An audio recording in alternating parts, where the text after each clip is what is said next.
هێشتا کێشەکانی نێوان بەغدا و هەرێمی کوردستان چارەسەر نەبووە. فشارەکانی ناوەند زیاتر دەبێت لەسەر کورد، هەرچەندە بەشێک لەلایەنەکان لە هەوڵی بەردەوامدان بۆ نێوەندگیری و چارەسەرکردنی ئەم ڕەوشەی بەغدا و هەرێم، پێشیان وایە کە تەنها ڕێگا دیالۆگ و گفتگۆیە بۆ تێپەڕاندنی هەموو ناکۆکی و ئاڵۆزیەکان. لابد أن تكون هناك خطوات تبنى على الحوار. دەبێت هەنگاو بنرێت بۆ چارەسەرکردنی کێشەکان لەسەر بنەمای لێکتێگەشتن و هاوکاری یەکتری. هیچ چارەسەرێک نییە کە هاوسەنگەکە بپارێزێت بەبێ دانووسان لە نێوان هەردوو لاو لێکتێگەشتن و پاراستنی دەستکەوتەکانی هەموو لایەک بەپێی دەستور و پاراستنی بەرژەوەندەکانی پێگاتەکان.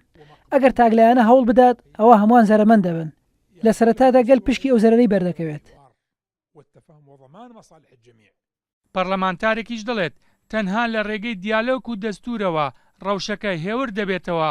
دەشڵێت سازشکردن بۆ یەکتر گرنگە لە پێناو خزمەتگەیاندن بە گەل و نیشتیمان.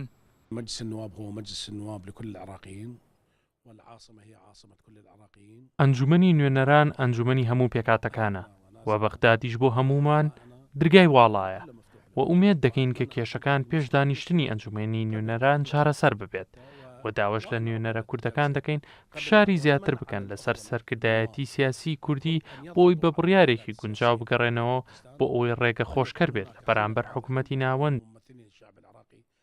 لە ئێستادا شەقامی سیاسی عێراقی بەرەو هێوربوونەوە دەچێت، بە تایبەتی لە پاش پەیامەکەی سیستانی گەورە مەرجەعی شیعەکان و پرۆژە شەشخاڵەکەی ئەیاد عەلاویش کە بەلای زۆرێک لەلایەنەکان هەنگاوێکە بۆ گەیشتن بە چارەسەری گونجاو.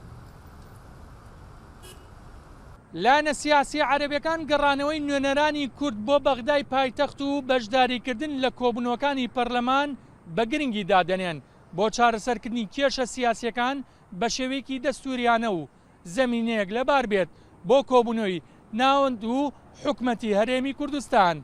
بێستون سەلام، کورسات نیوز، بەغداد.